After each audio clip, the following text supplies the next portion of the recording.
नमस्कार मित्रांनो, स्वागत आहे तुमचं आताच्या ब्रेकिंग न्यूजमध्ये. मित्रांनो, इराण, इस्रायल आणि अमेरिका या युद्धामुळे जगभरामध्ये तणावाचं वातावरण निर्माण झालंय. दरम्यान या युद्धामुळे कच्च्या तेलाच्या किमती मोठ्या प्रमाणावरती वाढण्याची शक्यता वर्तवली जाते. त्यामुळे सध्या मोठी चिंता व्यक्त केली जाते. दरम्यान भारतात सध्या तरी पेट्रोल आणि डिझेलचे दर वाढणार नाहीत.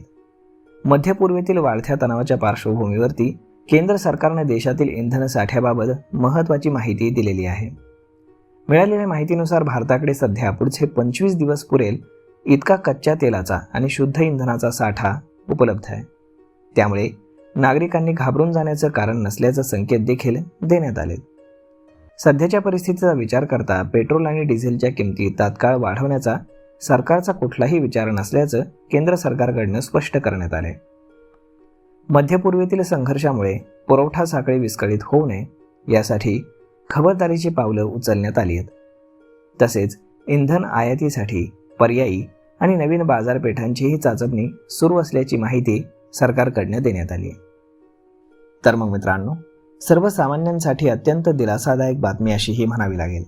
कारण आता पेट्रोल आणि डिझेलच्या किमती जरी कच्च्या मालाच्या किमती वाढल्या तरी सरकार वाढवणार नाहीये हे स्पष्ट झालंय.